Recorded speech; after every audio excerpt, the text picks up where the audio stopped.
Our next speakers will be LLF's own Poppels, Veronica Boyce, Chelsea Ajunwa, Titus von Malsburg, and Roger Levy. And they will be presenting a talk entitled Bias Against She Pronouns Can Be Rapidly Overcome by Changing Event Expectations. All right, thank you. Can everybody hear me okay? Okay. All right. Yeah, I want to start by acknowledging my collaborators on this project. Veronica Boyce, who's a graduate student at Stanford right now in psychology. Chelsea Ajunwa, who's an undergraduate at MIT. Titus von der Malsburg at the University of Stuttgart, and Roger Levy at MIT. Okay, so the story I'm going to tell today has two parts. In the first part, I'm going to talk about existing linguistic biases against the use of feminine pronouns. And in the second part, I'm going to talk about the possibility of those biases changing over time. And begin with, let's think back to July 2016. So during that time, that's a few months before the United States presidential election. And Titus, Roger, and I conducted a survey at the time among people in the United States and asked them who they thought would be the most, would be most likely to be the next US president. And if you remember, there were three major candidates at the time: Hillary Clinton, Donald Trump, and Bernie Sanders. And in the survey, people responded that they thought Hillary Clinton would be the most likely person to win the election. And then we repeated this survey 10 times leading up to the election, and then one time after the election. And as you can see here, the probabilities assigned to each candidate would change over time. And these changes vaguely correlated with various events that happened on the campaign trail. And in particular, I want to call your attention to those times here where Hillary Clinton was assigned a significantly above 50% chance of becoming the next United States president. Now, in that study, in addition to this, what we call the event expectation task, we also presented people with different samples of participants with two linguistic measures, or one of two linguistic measures, I should say, either a production task or a comprehension task. For the production task, for the production task, it was basically just a simple passage completion task. So they would, participants would read short snippets like this one: the next US president will be sworn into office in January 2017. After moving into the Oval Office, one of the first things that, and then they would use their own words to continue the sentence. And you can imagine that you might want to use a pronoun if you complete that sentence. And all we do in this, with this data, is we just count the number of pronouns, masculine, feminine, or other pronouns that people would use to refer to the future president in their completions. For the comprehension component, we use self-paced reading, and we use the exact same snippets, except with a completion already filled in that contain a pronoun. So people would read the same sentence, word by word, and we just measure how long they take to advance to the next word. And in particular, we pay attention, obviously, to the pronoun and the following words, the so-called spillover region. In this case, we see a trial with a feminine pronoun, but there were also masculine pronouns and singular they in that study. And just a very brief summary of the results here. In production, we found that people were almost never using feminine pronouns. This is substantially less than 10%, whereas other pronouns were actually represented in these responses. And in comprehension, we found that seeing a feminine pronoun elicited a large reading time penalty. So people slowed down when they saw the feminine pronoun, and then a lot of that effect you can see in the spillover region down here. All right, and so this is obviously striking enough already, given the results I showed you from the event expectation task, because people responded saying that they thought Hillary Clinton was going to be the next vice president. However, they didn't really commit to that possibility linguistically. And when somebody else did, then they were very surprised. And so this measure also was done 10 times leading up to the election. Every time we did the survey, we also ran these two other experiments. And then we did it once after the election and then once after the inauguration. Okay. Now, going back to the times where Hillary Clinton did have an above chance of winning the presidency, according to a different sample from the same population of participants at the same time, you might now wonder whether we see any sort of indication that people's linguistic behavior would also change accordingly, and we did not. So they would still refuse to use a feminine pronoun in production, and they would continue to be surprised when they see one in comprehension. Okay, so that's a 2016 study. And one important question that we couldn't ask that time around was, what if Hillary Clinton had won the election, right? So in terms of our three measures, you might imagine that the event expectation measure would go up substantially, because after winning the election, people would probably assign higher probability to her actually becoming the next president. The big question, of course, would have been, what about the linguistic behavior? Would we see an increase in feminine pronoun productions? And would we see a decrease in the surprise associated with the feminine pronoun in comprehension? Or alternatively, would maybe the linguistic behavior show, prove to be more stable? Maybe it would take a little bit of time, a few months or something like that, for the linguistic behavior to catch up. So that question we couldn't ask back then, and that's the question I'm going to be addressing today. In particular, we're addressing this question in the context of the next United States election, which was in 2020, in which the Democratic Party fielded another female candidate, this time for the vice presidential office, in Kamala Harris, and she competed with Republican incumbent Mike Pence over here. And the structure of the experiment, or the study, I should say, was very similar to the one from 2016. We had three types of tasks: an event expectation task, very similar to the one I just explained, a production task, very similar, and then a comprehension task, which was a bit different, and I'll get to that. And this time we didn't do it 12 times, we just did it twice, once right before the election and once right after the election, okay? So if you remember, the election was on a Tuesday, and then this pre-election experiment was done the Sunday before, and then the Saturday after was the post-election experiment. And across both experiments, we have about 2,200 participants. This was a one-shot design, so they all gave us one data point, hence the relatively large number of participants. All right, so just going to go over this real quick. The event expectation task was very similar to the one from 4 years earlier. You can see that before the election, which I'm plotting here on the left-hand side, Kamala Harris had about a 55% chance of winning the election in people's minds. So this is a subjective measure sampled from this population, and a substantial margin compared to the Republican incumbent. And right after the election, the result of the election did register in the measure of this task. So people, grew to about 70-something, 72% or something like that. And I should also say that the Saturday after the election was picked because that's when, after there was a lot of uncertainty, that's when media outlets started saying this is a Democratic victory. And we actually polled participants, and then they were aware of this sort of formal announcement. Okay. Now onto the linguistic tasks.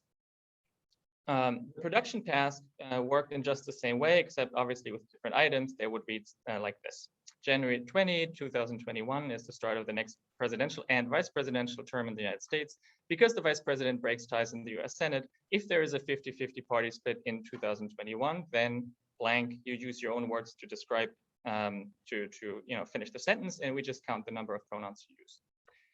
The results of that, I'll show you pre-election, post-election immediately. On the left-hand side, we have pre-election. These are proportions, and so you can see that the feminine pronoun was again used just under 10% of the time that any pronoun was used, and the masculine pronoun substantially more frequently before the election.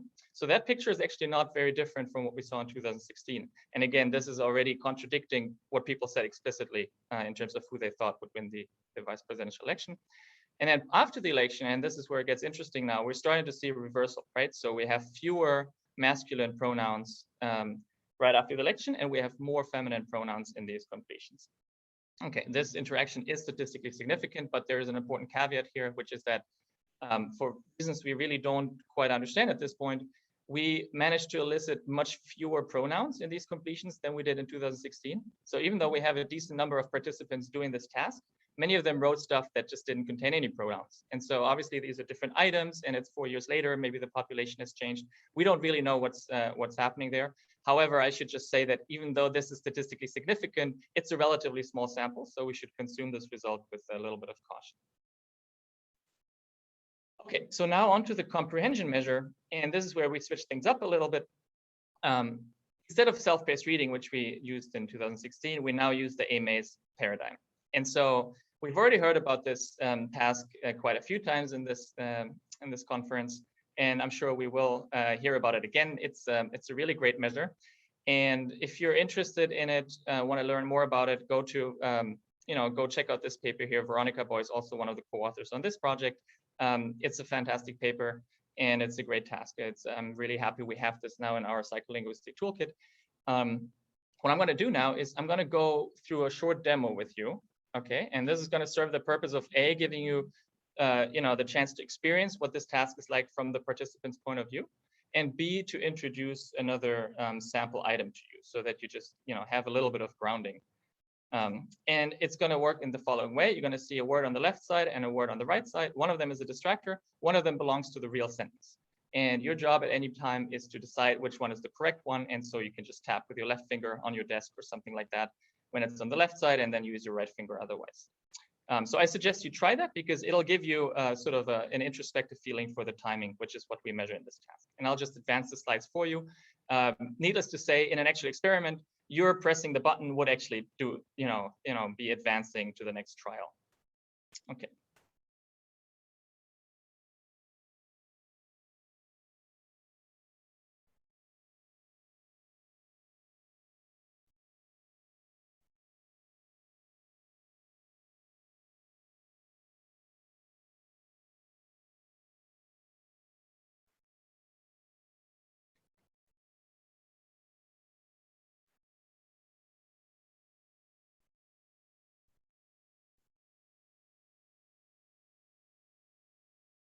Okay. All right, so very good. The sentence we just read together is the one in the red box here. And in the real experiment, it would have been preceded by a context sentence that would just ground you in the topic of the discourse, mention the vice presidential race, so that you, have a high chance of resolving the pronoun to the next vice president. And then additionally, there would be a third sentence in the experiment, which I didn't show you in the demo. And each of the second and third sentences would contain a pronoun, both times either he, she, or they, manipulated independently. And I'll get back to that in a moment. All right, so the sentence we just read together, in terms of the data from our experiment, looks like this. So on the y-axis, we have obviously the response time for each trial, for each word. And pay attention to the pronoun over here.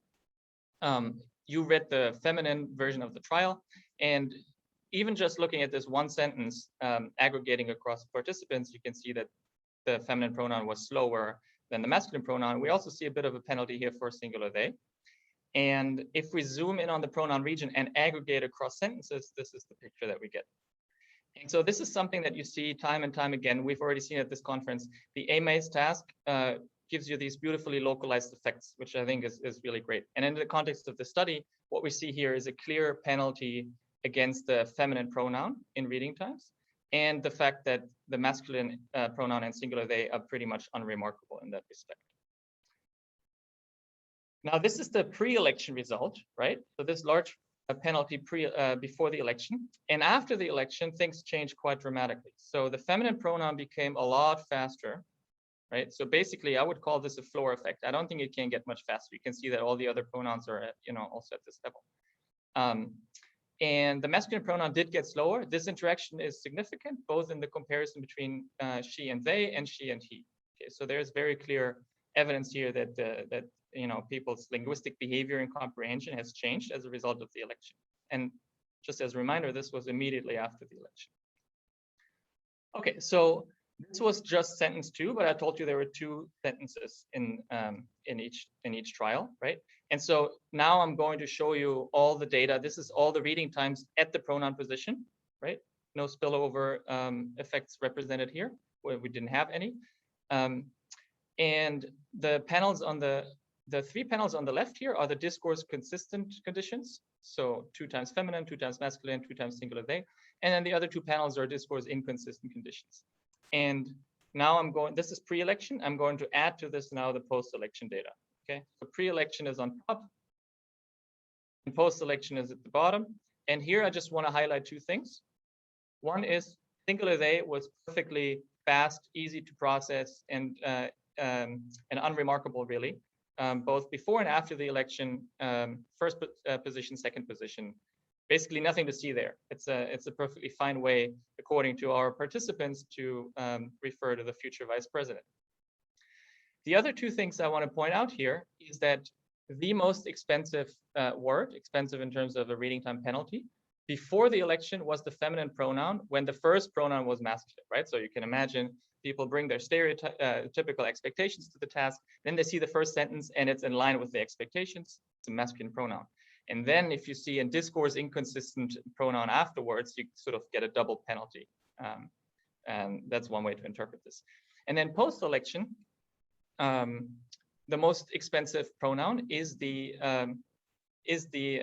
masculine pronoun following the feminine pronoun in the first position. And so once again, I think this is just another perspective on the sort of trend towards a reversal that we saw on the previous slide. Okay, so now I'm going to just summarize the results and add a little bit of perspective.